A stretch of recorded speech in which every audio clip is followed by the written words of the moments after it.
The 75th anniversary of women gaining the parliamentary vote. Written by Alan Plater, tonight we hear the story of one of the most militant suffragettes, Annie Kenney.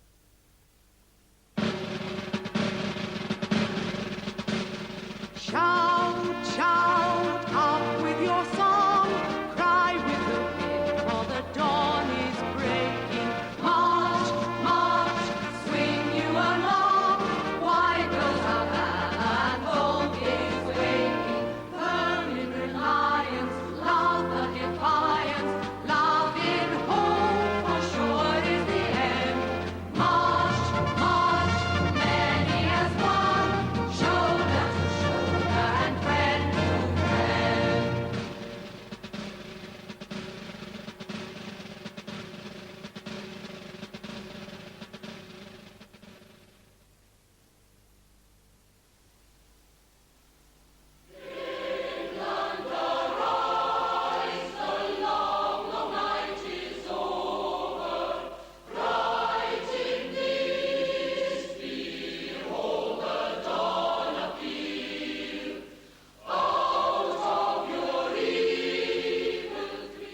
Big family, the Kenneys. 11 of us. I'm the 5th. We live in a village in the valley. Sunday afternoons we go for long walks. Sometimes people thought we were a Sunday school outing. So many of us. We'd walk for miles to see the first spring flower. And in the evenings, my mother would read to us. Somehow the stories were always about the poor people who lived in London. The alley into which he turned might, for filth and misery, have competed with the darkest corner of this ancient sanctuary in its dirtiest and most lawless time. The houses, varying from 2-story to 4, were stained with every indescribable hue that long exposure to the weather, damp and rottenness could impart to tenements composed originally of the roughest and coarsest materials. The windows were patched with paper and stuffed with the foulest rags. The doors were hanging from their hinges. Poles with lines on which to dry clothes projected from every casement, and sounds of quarrelling and drunkenness issued from every room. I think it was my mother's idea my sister and I joined the choir. Well, it wasn't my idea. I can't sing. Poverty and scorn, piety in faith of freedom, your great mother. Giants refreshed in joy's new rising morn. Come and swell the song, silent now so long. England is risen, and the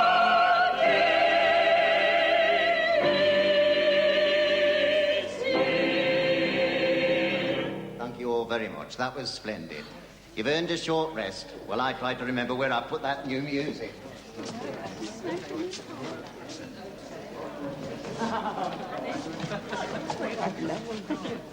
Oh, I'm tired.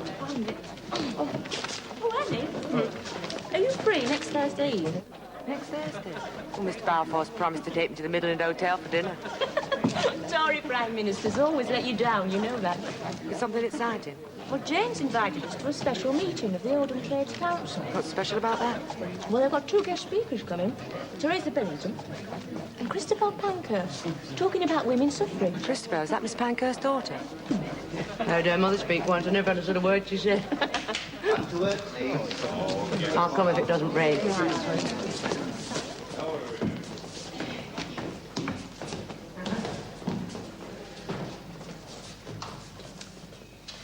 We'll sing the Patriot Sim.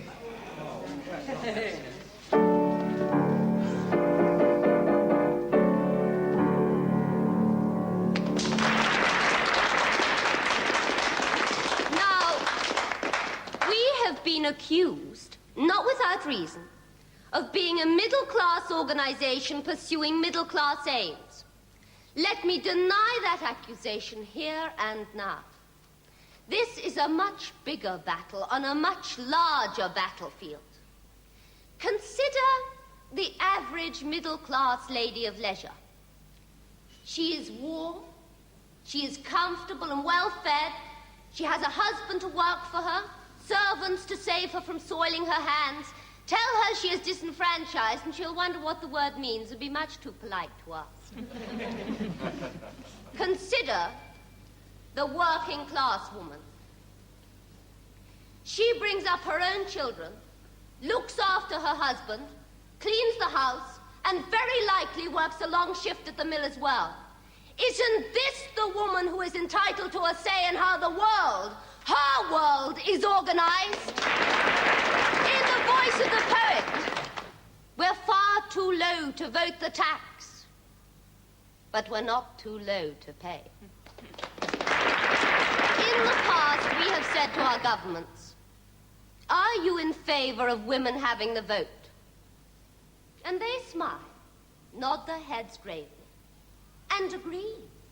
Yes, they are in favor, but unfortunately they have other more pressing problems. An election to win or a war to fight, and women must take their turn this year, next year, sometime never. And so, we have changed the question. Now the question is, will you give us the vote? And we will demand the answer, yes.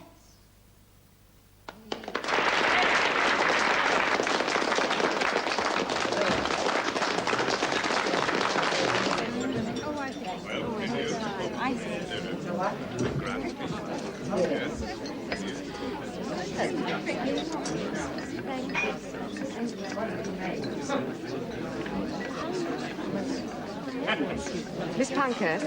Yes? I just wanted to say how much I enjoyed your speech. I'm not so much concerned with enjoyment. Did you agree with it? Every word. What can you do to help us? Help you.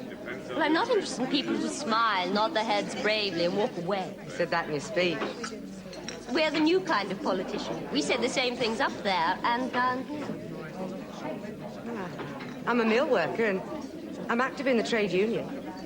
There's no reason why I couldn't organise some meetings. Several meetings, if you like. The factory women, the working women. What's your name, dear? Annie. Annie Kenney. Annie to your friends. I'm Christabel to mine. This is my mother. You're Annie. It's very good to meet you. Christabel tells me you're going to work miracles for us on the factory floor.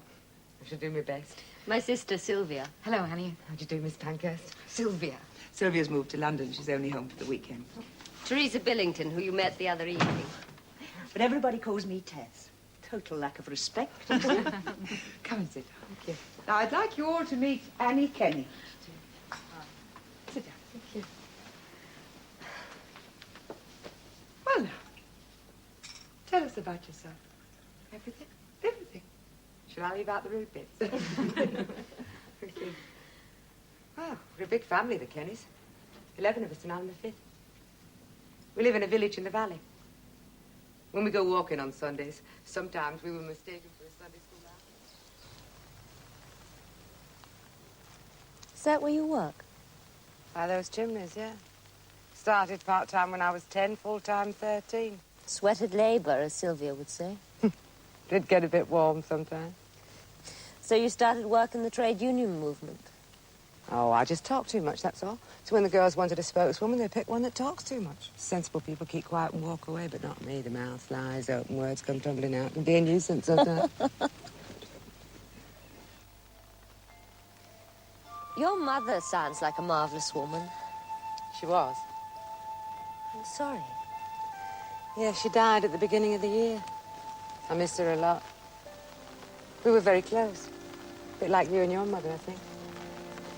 That's why I'd like to do something. It was a struggle bringing up 11 of us. It's always a struggle. I love that story about her reading to you on Sunday evenings. That wasn't a story. That was true. And she encouraged us to read. We had a house full of books. There was Tom Paine and Carpenter, Blatchford and Walt Whitman. Whitman, we got the same books. Oh, I can recite great chunks of poetry if nobody stops me. Well, nobody's stopping you. Hey, do you know the great city? I live in it. It's called Manchester. Manchester near Oldham, we say. No. Walt Whitman's great city, where women walk in public processions in the streets, the same as men, where they enter public assemblies. There the great city stands. That one. It's my father's favourite poem. Hey, and that one you quoted at the Trades Council, I know hundreds of verses of that one. Which one? Down, down we go, so very, very low, to the depths of the deep sunk mine. And we gather the proudest gems that glow when the crown of the despot shines. And when he lacks upon our backs fresh loads he deigns to lay, we're far too low to vote the tax, but we're not too low to pay. Hey, and that one about the weavers?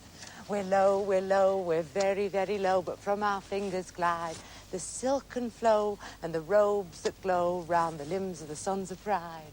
And what we get and what we give we know, and we know our share. We're not too low to weave the cloth, but too low the cloth to wear.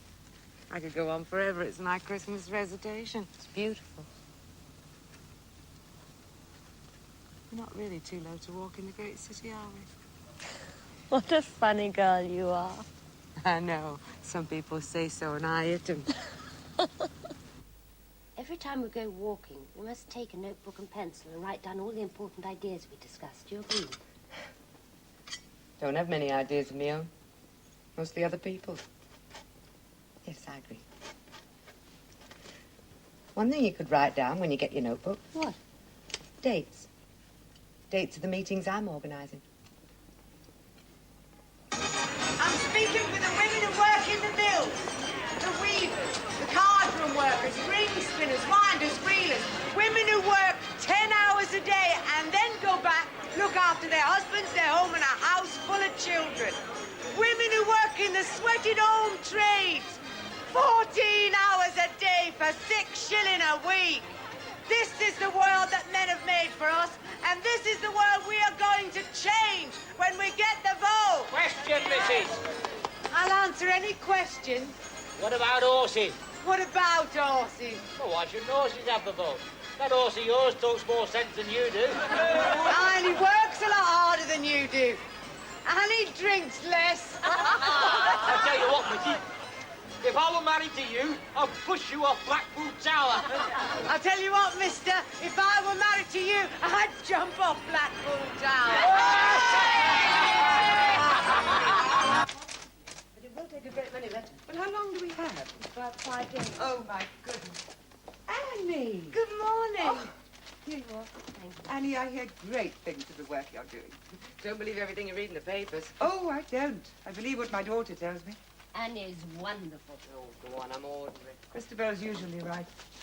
Well, Oldham wasn't very wonderful. What happened at Oldham? I organised this big meeting for Christabel. Sent out pamphlets, chalked on pavements, did all the usual things. I even got Mr. Chatterton to let the choir come along and sing, you know, get him in a good mood for Christabel's speech. If it hadn't been for the choir, there wouldn't have been anyone there at all. Annie's exaggerating as usual. It's her only weakness. She likes to make up good stories. Well, it's nearly true. There were other people there besides the choir. Oh, yeah, there were 2 friends of my sister's and a tabby cat that chased in a mouse. Didn't see the mouse, did you? The mouse? I'm glad I wasn't there. It's hard life in Oldham. There won't be room for a mouse at the Free Trade Hall. Except on the platform. Free Trade Hall? We're not holding a meeting at the Free Trade Hall, are we? Not us, the Liberals. Winston Churchill and Sir Edward Grey rousing the electorate ready for the general election. Well, I shan't go to that. I've heard all that before. We all have. You're going, Annie, and so am I. Is it compulsory? Well, you see, somebody has to ask the question. If you are elected, will you do your best to make women's suffrage a government measure? That's a very cunning question. Is it? If Winston Churchill says yes, the government will be committed. And then if he says no, the Liberal women will want to know the reason why. Is that your question? Well, say they ignore it or refuse to answer. We have to make them answer. You mean we ask a question, then we wait and see what happens? Have to think fast. That's why we're going. You're not frightened, are you? Well, if I can hold meetings at Pinheads and factory gates, a few Liberals don't worry me. But you know the reason, Annie. I'm a working woman, too. Well, I know you're the breadwinner, Mrs. Pankhurst. Well, my employers have threatened that if I continue with my political activities, they'll dismiss me. Well, unhappily, at the moment, it's impossible for me blithely to ignore that threat. No shouting from the gallery at the Free Trade Hall. Precisely. And I don't mind. I'll shout at anybody. Thank you. Next question, please. If you are elected, will you do your best to make women's suffrage a government measure? May we have the next question, please? But you haven't answered our question. If you are elected, will you do your best to make women's suffrage a government measure?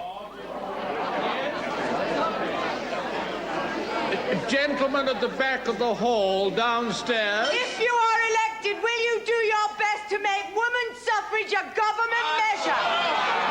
May we have your question? What are you frightened of?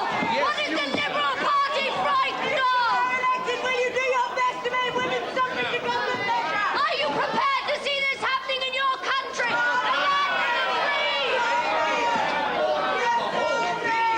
Miss Kenney and Miss Pankhurst are charged with disorderly behavior in the street, and Miss Pankhurst is also charged with assaulting the police. Wicked woman. Now, it is common knowledge that a large meeting was held last night at which many speakers were giving their views. The defendants had evidently set out with the firm intention of creating a disturbance. During the meeting, the defendants seemed to have been anxious to ask questions of the speakers. And at one period of the meeting, one or both of the defendants mounted the seats upon which they were sitting and yelled and shrieked to the utmost of their ability. It must have been you I'm frightened about. Will you please be quiet, Miss Kenney? Eventually, the shrieking and shouting became such that the attendants thought fit to eject them. The defendants were then taken to an anteroom and asked to restrain themselves. Miss Pankhurst spat in the face of Superintendent Watson and also struck him. They were then put out into the street and asked to go away quietly, but they refused, began to scream again, and caused a large crowd to collect. Well, it was then that the police became determined that they should be taken to the police station. Now, if the evidence is true, the defendants behave more like women from the slums. In spite of this, there is no desire that a heavy penalty should be inflicted, but the magistrates will be asked to take such means as to prevent a recurrence of such a scene.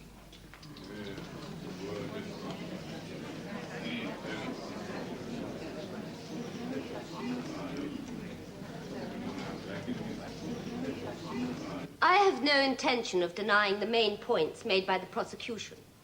But in defense of my actions, I believe they were justified because of the treatment I received at the hands of Sir Edward Grey and other speakers at the Free Trade Hall. At the time I assaulted the police officers, I was not aware that they were police officers. I thought they were Liberals. My deepest regret is that one of the men I assaulted was not Sir Edward Grey himself. I spat in the officer's face because my arms were held and I could not hit him. I attended the meeting to protest in a proper, democratic way against the political position of women. This is the only way we can obtain justice. We shall be heard of again, gentlemen, and often. When we have the vote, we shall not come here. But so long as men like Sir Edward Grey and his Liberal Party will not allow us... Confine yourself to the charges we have to deal with, Miss Pankhurst. Political speeches are outside the scope of this court. And very properly, too. Very well. I have no complaint to make against the police. The assault was intended for unruly members of the public who would not allow me to explain my point of view. I stand by my every action and shall do the same again. Thank you, Miss Pankhurst.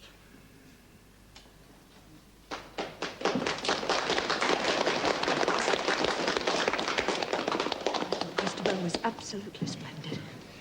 She's never anything less. I suppose not. I wonder whether Annie will also be absolutely splendid. I'm a mill worker, a representative of the local Cardroom Hand Association. I'm currently assisting in the organisation of working women for the Independent Labour Party, and I went to that meeting on behalf of those women to ask a certain question of Sir Edward Grey. We are not concerned with Sir Edward Grey. Sir, I'm very concerned with Sir Edward Grey. If it were not for Sir Edward Grey, I would not be standing here now. Will you please limit your remarks to the charges? What am I charged with? I've forgotten in all the confusion. Obstructing the police. I might have obstructed some people, and they might have been policemen. On the other hand, I was obstructed. I was treated very roughly, and I was hustled out of that hall by what might have been policemen, but I had no way of telling. In any case, I have no regrets about anything I did. I was there as a representative of the working women of this country. Quite right, too. You've had your say, Miss Pankhurst, at considerable length. Have you anything to add, Miss Kennedy? I'd do it all again if necessary. Any further questions, Mr. Bell? No, sir. You may stand on, Miss Kennedy.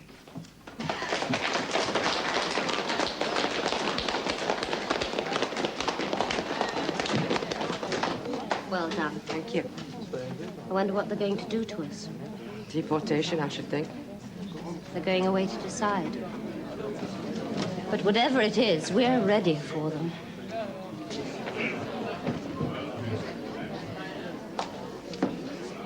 Miss Pankhurst, Carrick, Evening Chronicle. May I have a word with you?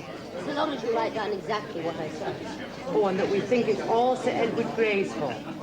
Yes. Right. Miss Pankhurst will be fined 10 shillings for assaulting the police, with the alternative of 7 days' imprisonment.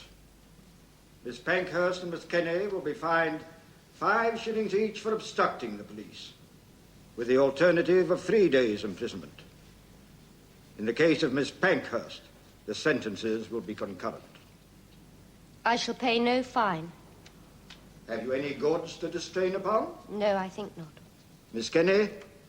I refuse to pay the fine, and I have no goods. You both know the alternative. Annie.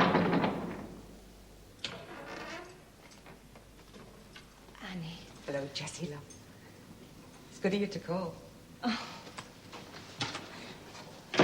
We didn't know anything about it till we read it in the paper. It's all right, love. It's painless, and they can't eat you. We were worried, Annie. No need. I'm a regular old lad. Is there a lot in the papers? Oh, pages and pages. Good. Annie, love, I bought some money to pay the fine. No, I don't want you to pay the fine. I thought I'd better ask you first. Good girl. Now, you give that money to the WSPU. They need it. Yeah. Oh, it said in the paper that Winston Churchill wanted to pay the fine. Save the honour of the Liberal Party and his next seat in the general election. No, look, Jess, if we'd have gone away quietly like they asked us or paid the fine, there'd have been nothing in the papers. Perhaps a few paragraphs. But this way... The prison way. Right. What's it really like? It's strange, really. You know you're only in here for 3 days. That's what they tell you. But you fret. You wonder if they'll forget what they said. It's the worst part, Jess. You feel forgotten. You wonder if they'll remember at the end of 3 days to let you out. When you see those other women, you know how lucky you are. And that you go to chapel and they tell you how wicked you are. There's hellfire and damnation waiting for you if you don't repent. But we're all women, really. But sad and lost, most of them. When they lock you up in your cell, that's when you feel forgotten. But when you're with the others, your sisters, well, it's much easier. If I had any doubts about the movement, I haven't got any now. How about you? Me? You know what they say, love, those who aren't with us. I know the rest. I'm not frightened of going to prison if you're not. You'll get your chance, my pet. Not pet. Sister. Hello, Mother. Did you have a good day? Oh, a London day. You're very late. The meeting was this afternoon. Oh, the meeting. As bad as that. It's become an annual ritual. Once a year, the suffrage societies and organisations converge on London in their coats of many colours, and they coordinate policy, and they go away again, and the years go by, and nothing happens. You were optimistic this morning. Yes, well, morning's the time for optimism, isn't it? Yes, I was optimistic. This year, I hoped. There's been a new spirit in the air. We seem to be gaining momentum. Stiffen the sinews, summon up the blood. Oh, we sat around that table and we told each other what we'd been doing, and we passed resolutions congratulating each other, and several people made speeches saying, now is the time for patience. The burden of proof lies with the other side. The tide of history is with us. And I realized just how wrong they all were. Well, I hope you told them so. I did. I told them, you will wait forever if you're relying on patience and polite letters and carefully worded petitions. You wait forever if you're relying on the goodwill and understanding of our political leaders. I told them I will not wait forever. I want action now. And then I walked out. Hope you're still on speaking terms. Oh, I was very civil, extremely polite. Where did you go? I went to see Keir Hardie. We worked very carefully through a list of the 14 honourable gentlemen who are to bring private members' bills this session. Which one would be agreeable to giving up his bill in favour of the woman suffrage bill? Any success? I think so. Bamford Slack. He's a supporter, and he might welcome a chance to go down in history.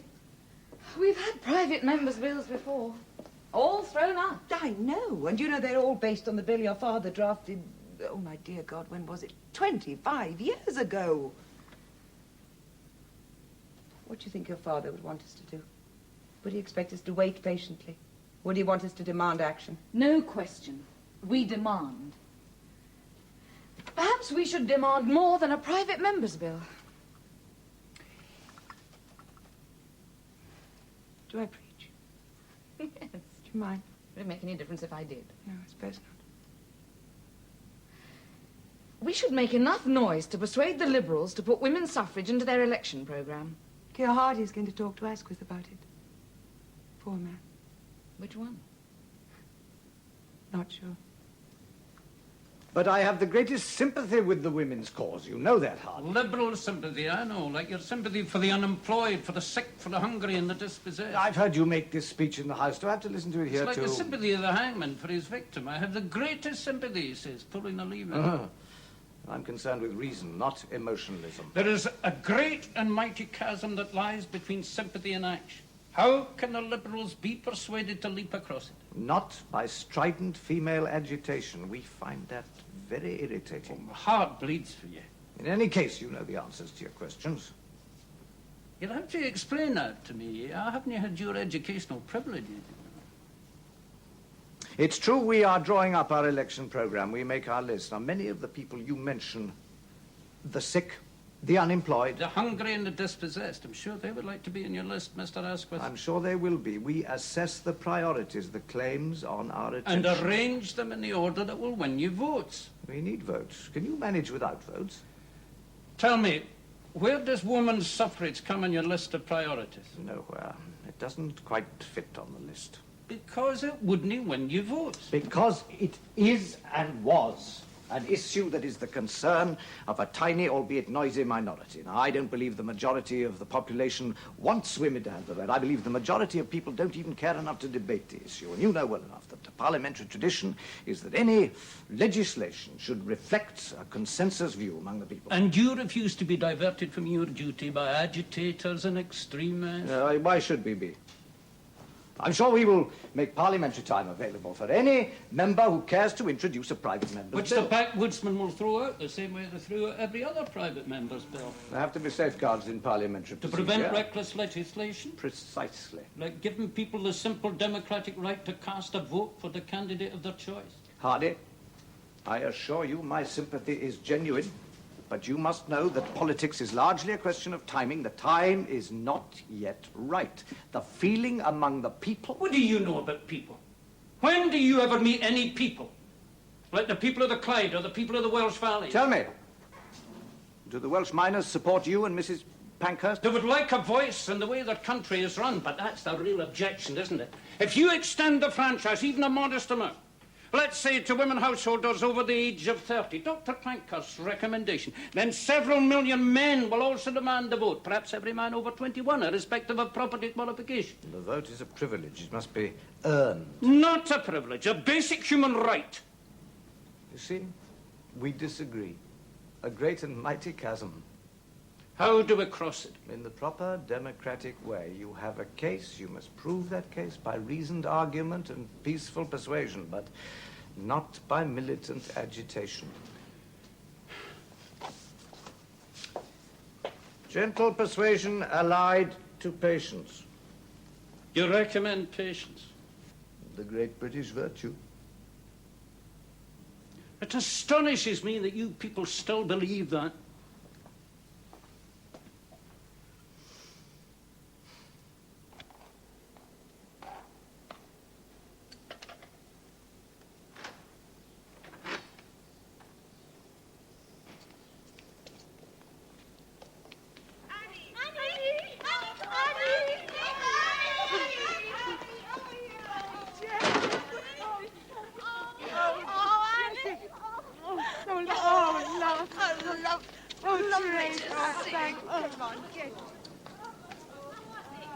You don't mind if I eat while we talk, do you? Not at all.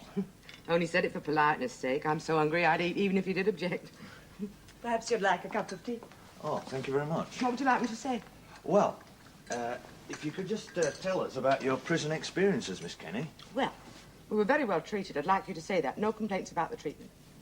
We did have to wear prison clothing, but they gave us nice warm underwear. Not pretty, but warm, or shouldn't I say that? Say whatever you like. Oh, and they gave me a lovely pair of boots. One was too big and the other one was too small. Everybody has to take a bath, but Miss Pankhurst and myself, they thought we were clean enough. What about the food? Oh, the food was lovely. Nice to be like brown bread and porridge. 3 times on Sunday we had brown bread and porridge. That's when it wasn't porridge and brown bread. Am I going too fast for you? No, you're doing fine. Oh, and on Sunday, you have to go to chapel, where they tell you you mustn't steal, and you mustn't lie, you mustn't do all sorts of things you don't do anyway, so it's funny, really, except you mustn't laugh. But no complaints, now don't forget to put that. I won't forget. Well, thank you very much for talking to me, Miss Kenney. You haven't asked me if I'm willing to go back to prison. I think I know the answer to that. Good. I'm glad. Good morning, Miss Kenney. Good morning. Enjoy your breakfast. Thank you very much. I'll show you out.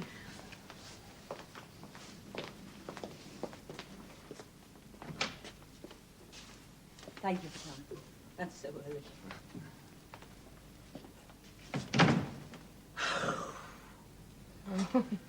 You've no idea the fuss you've caused. Good fuss or a bad fuss? Very good.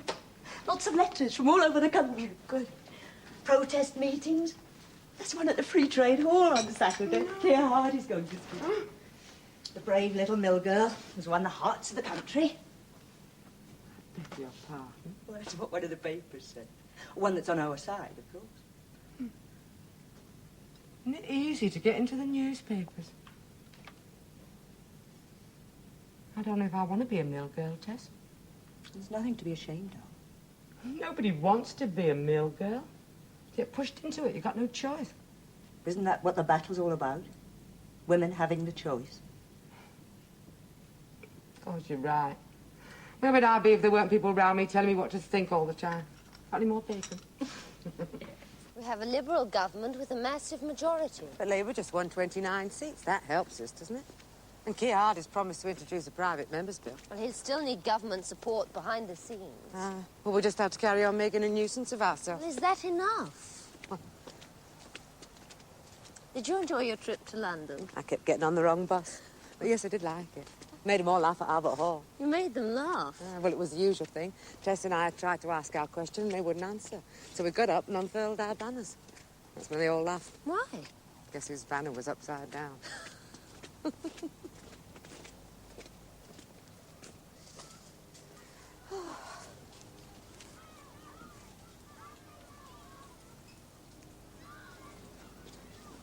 Now what you writing? We must attack the problem at its heart. It's necessary for us to form a London committee of the Women's Social and Political Union, a permanent London organisation. Yes. And you could go to London when you finish your law studies. You could go now. Me? Do you think you could rouse London to militant action? Don't see why not. I'd need some money. How much? How much to rouse London? £2 should be enough.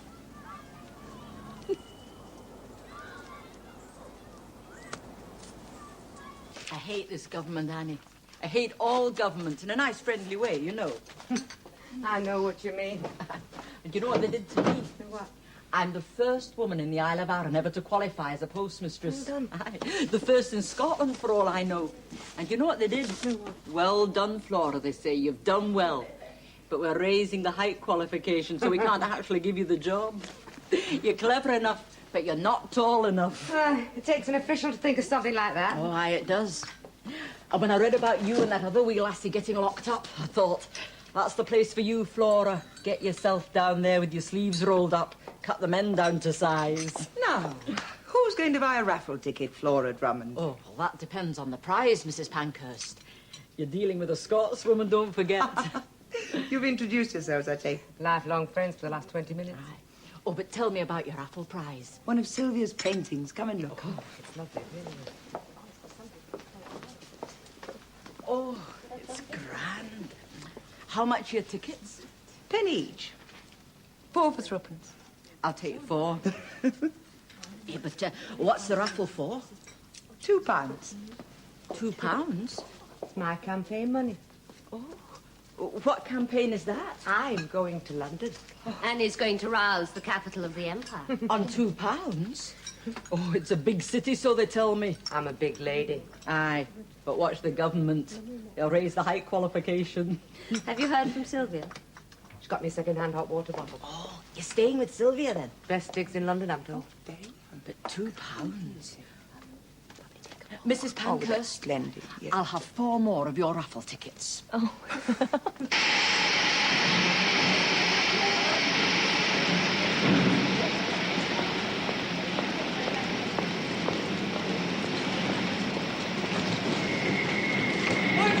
Oh, excuse me.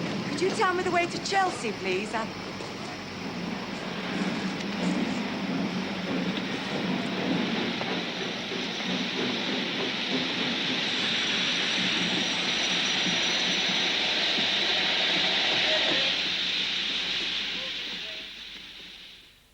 Is this all? All my worldly goods. Come in. Oh, Mrs. Rowe, this is Annie Kenney. Annie, this is Mrs. Rowe, my landlady. Welcome to Park Walk, dear. Thank you very much. You'd like something to eat after your journey, I expect? Don't go to too much trouble. Oh, no trouble. Oh, by the way, Annie, I know why you're here, and I'm on your side. One of the chosen. She seems ever so nice. She is. Well, sit down. Make yourself at home. Well, I've had a long sit on the train. I'll wander about a bit if it's all right. Are these all yours? Yes. They're beautiful. They should be better. No, really, they're lovely. Thank you. I don't work hard enough. You never stop working, so your mother says. I don't work hard enough at painting. Always in trouble at college. Give up your political work. Concentrate on your studies. I take no notice. Same for Christabel, especially since she's been to prison. College authorities didn't like that. Law students shouldn't go to prison. They banned her from political activities. I suppose it is a bit of a contradiction in their eyes. She's a marvellous girl, Christabel. So everybody tells me. They say you're marvellous, too. And you've acquired a reputation for quick thinking. I can see why. I'll have to improve on my thinking. Oh, why? Well, the last time I came to London for the Albert Hall meeting, I kept getting on the wrong bus. Saw a lot of sights I didn't mean to. Tell me where you want to go, and I'll give you very careful instructions. Yes, and a sign round my neck saying, if lost, please return to 45 Park Walk, Chelsea. If you like. I'm going to see Keir Hardy in the morning. Ah, well, that's easy. There's a well-worn path between here and Keir Hardy's. I thought there might be.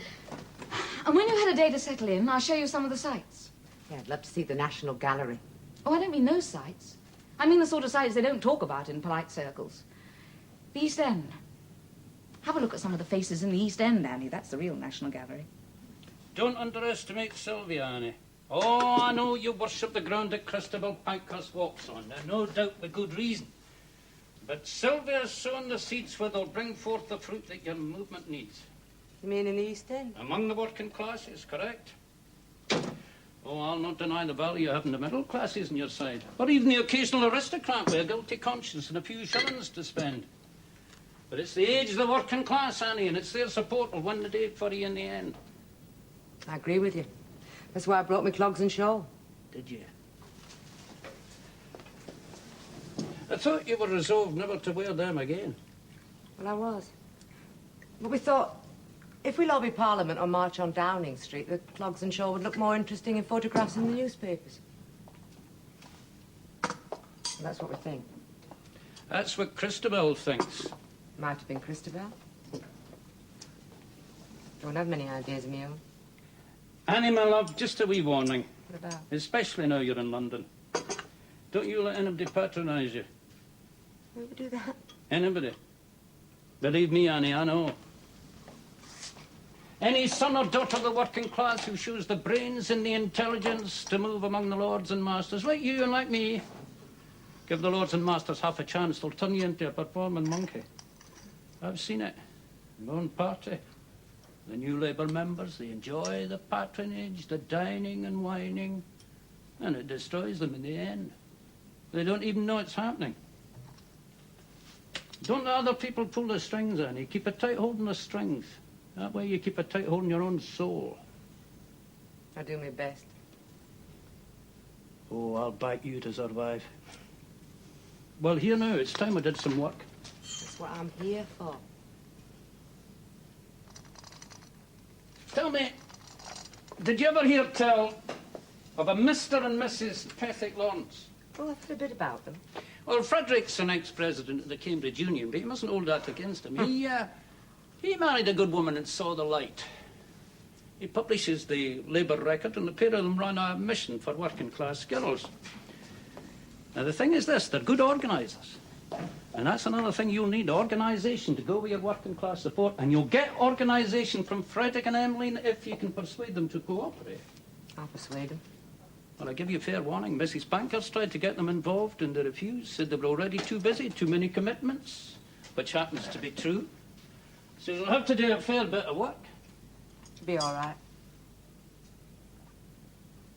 Well, if there's anything else you want me to do, you know. Well, it's just one thing. Oh, I know. I'll tell you which bus to catch. Oh, thank you. See, go you down to the foot of that road there, get on the first bus that comes, any bus. Mention my name to the driver, tell him where you want to go, and you'll be all right. You'll have no trouble at all. You don't believe that? I do. Miss... Kenney. Annie Kenney. Have you your card? Card? The Pethick Lawrences are expecting me. Oh, I see. Perhaps you'd like to come in and sit down, Miss Kenney.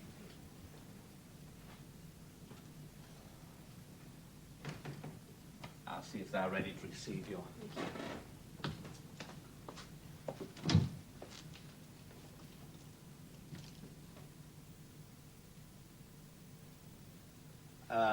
Mr. and Mrs. Pethick Lawrence will see you now, Miss Kenney.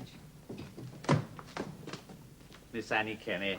Hello, Miss Kenney. How do you do, Mr. Pethick Lawrence? My wife, Emmeline. Delighted to meet you, Miss Kenney. I'm delighted too. Please, do sit down. Thank you very much. Have you fully recovered from your experiences in prison? Prison?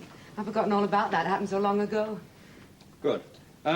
Now, please, don't think me rude, Miss Kenney, but before you tell us why you've come, and I think that we're both well enough informed to guess why you've come, I must ask you to be reasonably brief. We both have other meetings to attend. Well, we want you to join our movement. It's the Women's Social and Political Union. Mrs. Pankhurst asked us before, and we declined. I know that, yes. Well, what makes you think we'll change our minds? Well, people change their minds all the time, don't they? At least I do. A year ago, I wasn't interested in any of this. But I changed my mind. I changed it enough to go to prison. Yes, well, there are a great many good causes in the world, all good enough to go to prison for. There just isn't time to support them all. That's what we told Mrs. Pankhurst. But you agree it's a good cause? Well, of course. There's no dispute about that. You're sympathisers. We both are. We've got more sympathy we know what to do with. We can paper the walls with sympathy. The Prime Minister, he says he's a sympathiser, but he doesn't do anything. I'm sorry if it sounds rude, but I didn't come for your sympathy. I came for your support. You must realise the extent of our present responsibilities. I know you're very busy people. Mr. Keir Hardy told me that. We run a cooperative dressmaking business.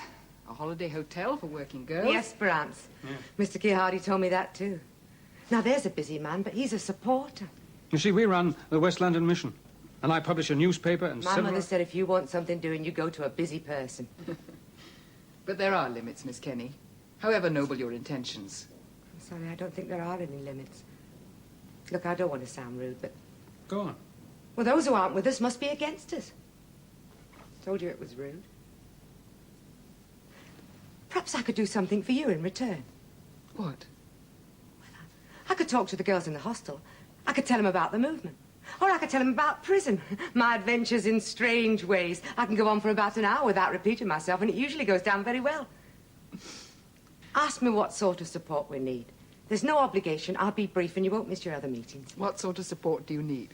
Well, Mr. Keir Hardy said you'd be the ideal person to be the first national treasurer of the Women's Social and Political Union. National treasurer? The first. He said you were very efficient and businesslike. Well, we're not efficient or businesslike. We can't get our questions answered and we end up in prison. Have you any funds? No, not really. They gave me £2 to come down to London with, but that's all gone now. I think we might be in debt. Honorary treasurer with the emphasis on honorary. Well, the idea was that the treasurer would raise funds for the campaign. You see, it's all been Mrs. Pankhurst's money so far. And she's not a rich woman. She's as poor as I am, but she won't admit it. Mr. Hardy said you were very good at raising money. What a talkative man he is. Perhaps Sylvia could donate a painting. Painting? Well, if you decide to hold a raffle or something like that, she could... I know I'm talking too much, and these are details of policy. Well, I hope you don't want an immediate answer. Oh, no, I wouldn't want to rush you. Well, I'm sure Mr. Keir Hardy must have said give them time, let the idea simmer. Yes, he did say something like that. He's a marvellous man, Mr. Hardy. And so eloquent. Very. How much time will you give me to simmer? Well, there's a meeting tomorrow night at Sylvia's, 45 Park Walk, Chelsea. Now, that's where I'm staying. If you just come along, meet Sylvia and the others, hear about the campaign. Please, say you'll come. Well, no promises. I didn't come for promises. Just say you'll come to the meeting. All right. Thank you very much, Mrs. Pethick Lawrence. Thank you both. Oh, I knew you'd help. But tomorrow night we could talk about me coming to the hostel and telling the girls about prison. Well, perhaps one thing at a time. Well, I prefer 3 or 4, but I'm not very sensible. I'll be quiet now and let you get on with your business. Sylvia's taking me to the East End. There's so much of London to see, isn't there? Yes, it's quite a lot. It's very exciting. The resolution is that the Central London Committee of the Women's Social and Political Union be formed. Unanimous. Next, the post of Honorary Secretary. I propose Sylvia Pankhurst. Seconded. Are there any other nominations?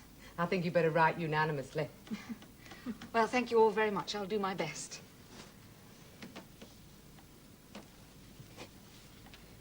Next, the position of National Treasurer. I propose Mrs. Pethick Lawrence. Seconded. Perhaps Mrs. Pethick Lawrence isn't prepared to accept the nomination. Well, if there are any questions we can answer which will help make up your mind. Well, I know you haven't any money. Correct. Have you any place in mind as an office? A headquarters? Well, we thought here. You're all most welcome. What about your studies? She'll do that through the night, same as she does at the moment. What about the rest of the London organisation? We are the London organisation. I see. Well, have you any assets? Stamps, stationery, a typewriter? Flora Drummond. She works for the Oliver Company in Manchester. She might be able to get us a typewriter. But I think you'll be starting with a totally clean sheet, Mrs. Pethick Lawrence. I accept the nomination. I think it'll be carried unanimously. I shouldn't be surprised. How was it? You are married to the first national treasurer of the Women's Social and Political Union. Yes, I thought I might be. Unanimous decision? Very little opposition. Good. Well, how do you find them as an organisation? There isn't really any organisation. They're reckless, innocent, Childlike, almost. Are they right? Their intentions, I mean. Totally. A just and noble cause, All the rest is practical. Well, we can solve practical problems. What are you writing? Just making a list of names. Names? What sort of names? People who might give or loan money to your cause. Your name's at the top of the list. Always is.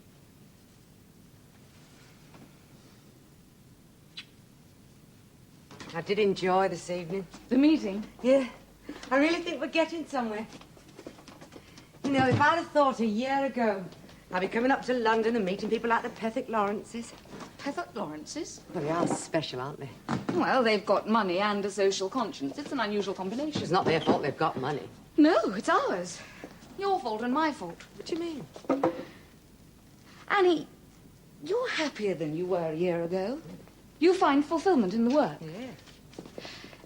But you mustn't make the mistake of thinking that it's for your benefit. You're not important. I'm not important. It's the mistake Christabel makes. Christabel? The lovely Lady Christabel. She's fighting for the emancipation of women. But the person she's really emancipating is herself. Watch her when she's making a speech. Or watch her when she comes out of prison. You're watching an emancipated woman. That's not the problem. Come on, tell me what you mean. Well, when you were released from prison, there was a reception committee, smiles, flowers, a cab to take you to a hearty breakfast and an interview with the press. Think about the other women. The ones who creep away silently. No flowers, no cabs, probably no breakfast either. They're the ones, Annie. The battle is for them, not for us. We don't matter. You mean like the women on the embankment? Yes.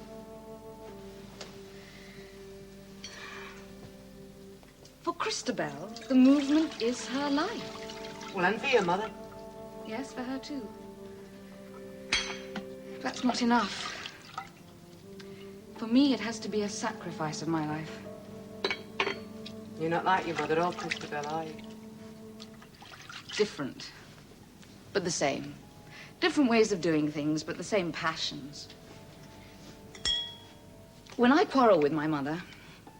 You never heard us quarrel, have you? Couldn't hear it for miles around.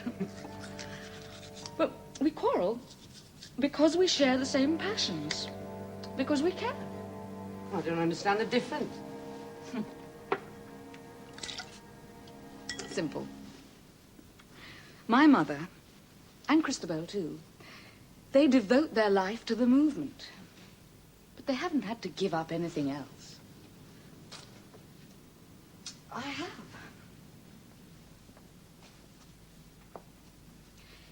If I was sent on this earth to do anything, it was to paint pictures. Well, I may not be very good at it, you can't tell, but it's a hard job being a bad artist, even. It's what I really want to do, Annie. Paint pictures. But when I look at the women on the embankment, painting pictures seems like an obscenity. Just not important. Only to me it is important. That's not enough.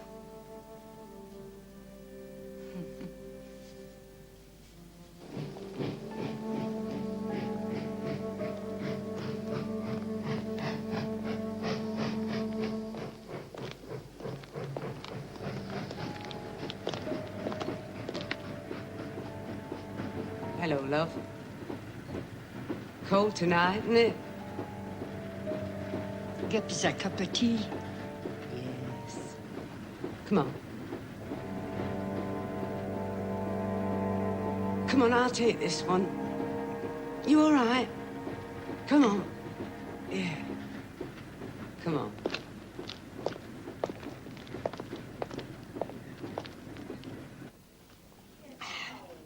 You're very kind, dear. Not really. They sometimes do this, you know. Ladies of quality. Well-dressed ladies. They come down the embankment and they give us food or something to drink or new boots. We watch for them coming and try to look cold and hungry as they walk past us so as they'll notice us. Oh, yes. Ladies of quality. Very refined. Not like you. I do my best. Oh, you've got quality, dear, but not born to it. Yeah, used to be a mill girl. From the north. I can tell. I've travelled a great deal, you see. Oh, yes. You're one of us. You know what it's like to be shut in. Yeah, well, I've been to prison. Prison? Oh, then you'll know about freedom as well. I've walked the Pennine Hills. Oh, yes.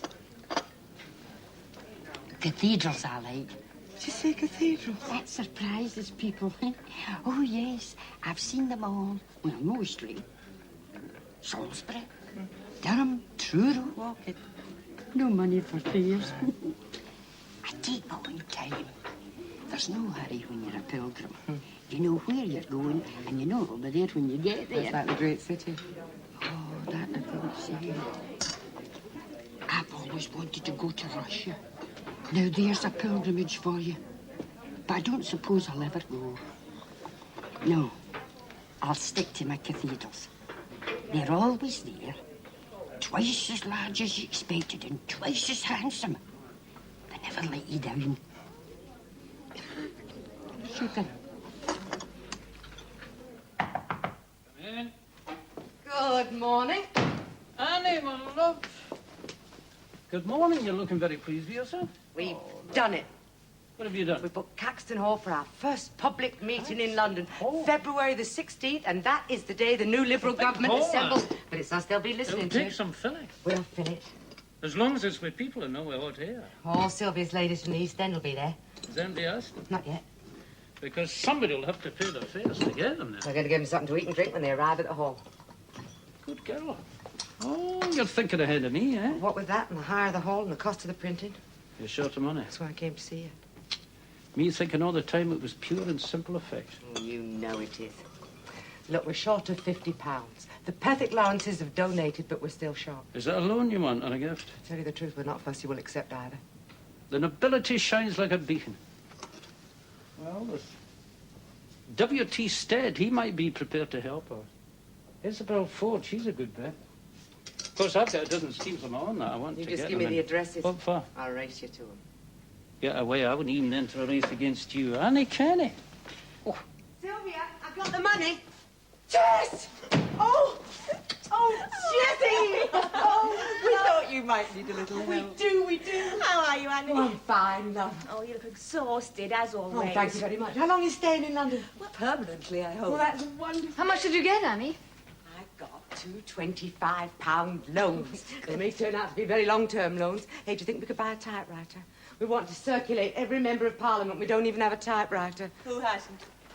Flora! Oh, you've got just what we wanted. I thought you'd be pleased to see me. Oh, I am, love, I am, but we do need a typewriter. Hey, was that a present from your employers? Hey, don't ask indiscreet questions.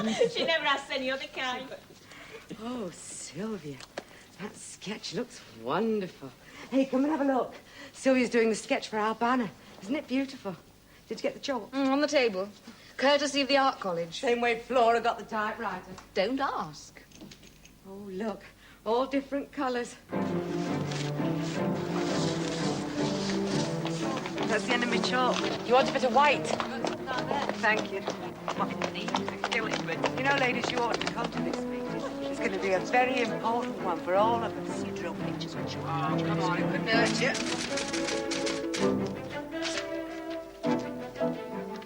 I'll enjoy this next one. Who's the lucky man? Campbell Bannerman. Oh, ask him if there's a high qualification to be Prime Minister. You're as cheeky as your sister. So we wondered whether we might have the occasional use of this place for the next few days. Well, as long as you don't expect me to prepare meals for you. We might even prepare the occasional meal for you. That's very gracious of you, Sylvia. I accept your offer. A token of our admiration and affection. What's the ulterior motive? You've got a telephone, we haven't.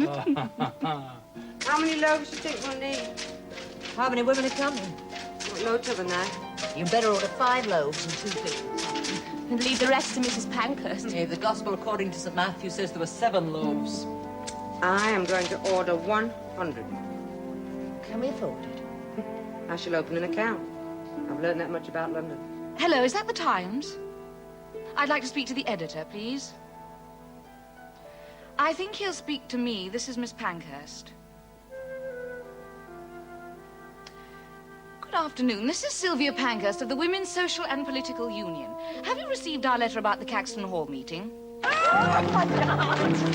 Oh, careful, Annie! Careful, Annie! I'll just get the corn and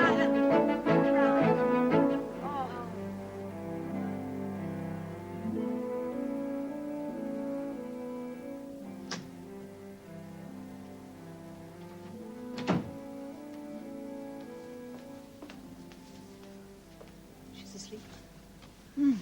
She was chattering away, 19 to the dozen, and then suddenly it stopped. I won't wake her.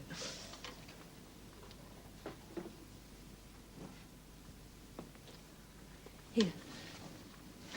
Oh, thanks.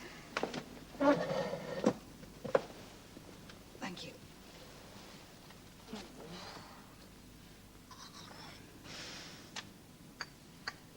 Do you know what time it is? No. 2:20. Oh, well, I always work well after midnight. My ladies would say. It focuses the mind, something remarkable. Yes, but you could do yourself permanent damage. Oh, I've done that already, so it's no longer a problem. That's right, 100 loaves to be sent to Caxton Hall tomorrow night by 5 o'clock, yes. Oh, by the way, you wouldn't know where we could get a tea urn, would you? More like a dozen, really. No, thank you very much. We've already tried the Salvation Army. I'll have to call that finished. Oh, Sylvia, it's magnificent. I've had to rush it too much. If you want a job well done, you ask a busy person. What our mother always said. Well, she was right. It's absolutely splendid. Thank you, Mrs. Ray. Just leave it there. Mother! Mrs. We weren't expecting you till tomorrow. And Sylvia's only just finished the banner. Come and see. It's beautiful. All I want is an explanation. An explanation? Yes. Is there something to explain? Yes, I think so. Have we done something wrong? I think you have, yes. You're sent to London to organize political activity, and what you do, within a couple of weeks, you book the biggest hall you can lay your hands on. You commit the movement to all manner of financial obligations, even though you know we have no money. And I am told that I am to address this. Have you any idea how long it takes to organize a successful meeting on this scale? Is it too late to cancel? Much too late, yes. Our first London meeting. It needed 6 weeks' preparation, at least. As it is, can you imagine what our friends in the press will be saying in a few days' time? Last night, Mrs. Pankhurst addressed the first London meeting of the Women's Social and Political Union. She received a lukewarm reception from an audience of about 25 people, mainly friends of the family. I think you're being very unfair, Mother. Everybody's worked very hard. Of course you worked hard. We all work hard. I've been working hard for 25 years, but I still wouldn't be mad enough to think I could take the capital of the empire in 3 weeks, however many pavements I chalked on. I think you're wrong, Mrs. Pankhurst. I think the hall will be full. Really? And who will this audience consist of? All our supporters from the East End. Your people. I don't own them. And you think these women will come to the meeting? I believe they'll come. We're paying their fares and we're going to give them something to eat and drink when they arrive at the hall. Listen, if you'd spent more time over your preparations, we could have guaranteed that hall would be filled. And with people of influence, power. Not necessarily people you like, but people we need. I thought we were doing it for everybody. All women. Give them all some chance, some hope. Annie, don't misunderstand me. I'm not questioning your motives, any of you, or your good intentions. And we're all on the same side. It's purely a question of tactics. I'm desperately worried. If this meeting fails, we could be publicly discredited, bankrupt into the bargain, even held up to ridicule, and all through being in too much of a hurry. But you know the right people, the people of influence. Couldn't you ask them? Annie, I don't think there's time. All right. I'll try. Well, We've got work to do, haven't we? Laura, Tess, can you spare me some secretarial assistance? No. Yes, could we move this? Do you think I talked out of turn? No. Does my mother good if people stand up to her? Yes. I think the banner's beautiful. Thank you. Oh, Annie, I do hope you're right about the meeting being a success. So do I.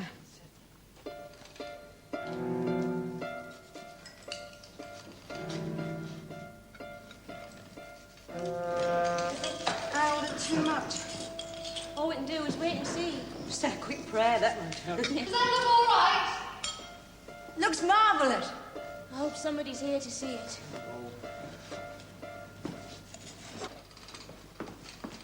Are we ready to open the doors yet? About 5 minutes. Oh, but it's very cold out there. Is there anyone to open the doors to? Oh, I don't know, I can't see, but I can hear voices. Let them in, whoever they are. They may as well wait in the wall.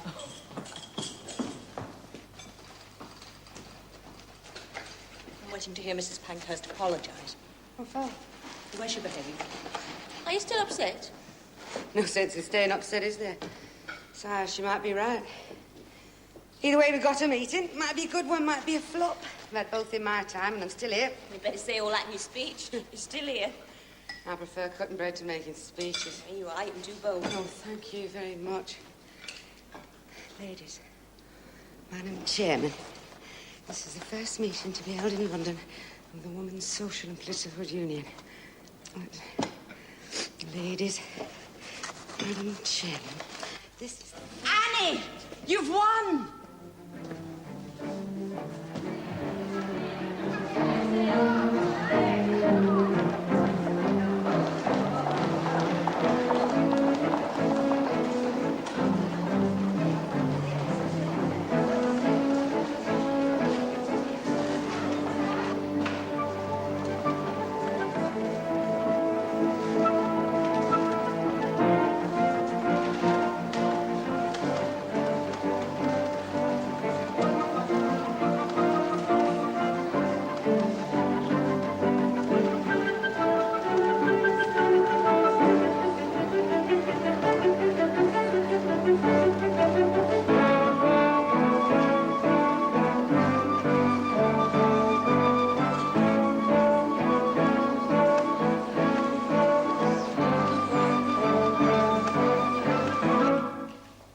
Sisters, this is the first public meeting to be held in London of the Women's Social and Political Union. Now, that might sound like a lot of big words to most of you, as though they did to me. I practiced them several times before the meeting to be sure of getting them right. I shan't use any more big words. I shall leave that to those who are cleverer than I am. But I would like to tell you what this movement means to me. It all started, funnily enough, because I used to sing in a choir.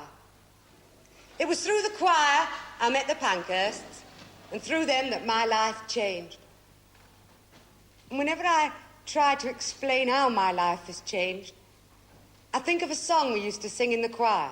I shan't sing it to you now because I can't sing. But I would like to tell you some of the words. They go like this. From street and square, from hill and glen, of this vast world beyond my door, I hear the tread of marching men, the patient armies of the poor, not ermine-clad, nor clothed in state, their title deeds not yet made plain, but waking early, toiling late, the heirs of all the earth remain. And it finishes, someday, without a trumpet call, the news will all the world be blown. When heritage comes back to all, the myriad monarchs take their own. I am one of the patient armies of the poor, and so are most of you. But we are not content to be patient any longer. It is time to take back our heritage. It is time to take back our own. And I believe, we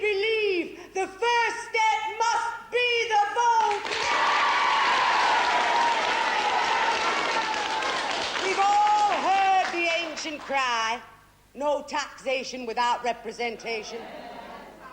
Well, I believe it's time to alter that. What we should say is, no exploitation without representation. No slums without representation. No starvation, no oppression without representation. No degradation without representation.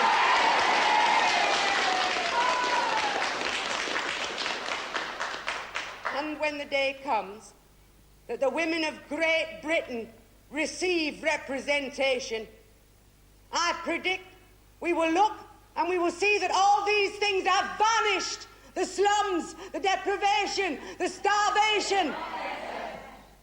At the very worst, we can't do a worse job than our gentlemen in Parliament. And at the very best, we shall walk equally with men, and with them take possession of our true heritage. My sisters, I thank you for listening to me.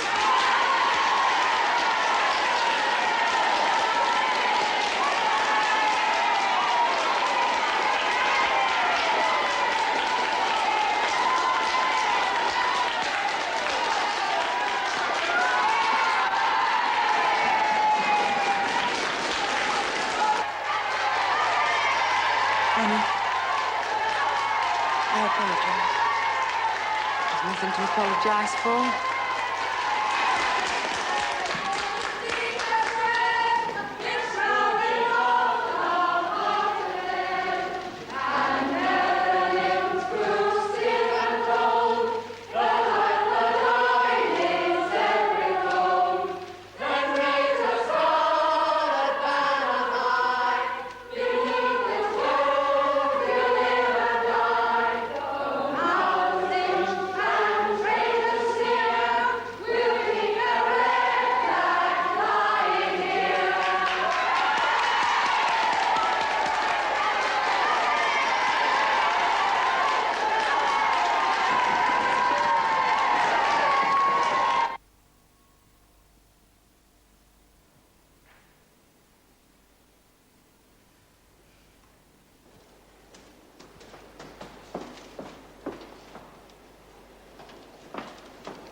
£5.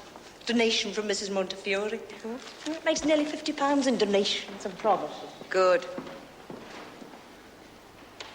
Yes, I agree. Very good. Now, we're going to lobby Parliament again tomorrow, Lady Carlisle. And there's a good chance that Campbell Bannerman will receive a deputation in the very near future. We'd be most grateful if you'd have another word with the Earl of Lytton. He's going to raise the question in the House of Lords. You see, there's every possibility that members from each of the parties will agree to press for the vote. Solidarity, Lady Carlisle.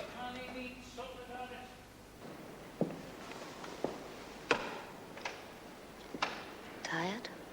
Just need 5 minutes to get my breath back. Don't worry. It really happened.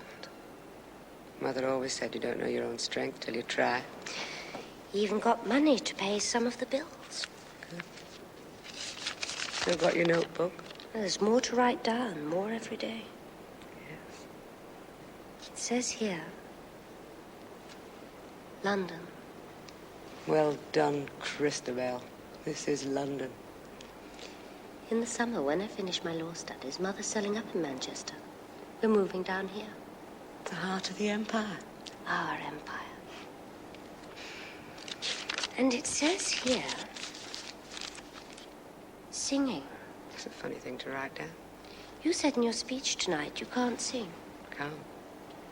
You can sing, Annie. Tonight you did. I did think once or twice. But during the odd sentence in the speech, it was me talking and not someone else. That makes a change. You sang. Lobbying Parliament tomorrow? Yes. Tonight the song, tomorrow Westminster, the day after the great city. Look, all chalk and breadcrumbs.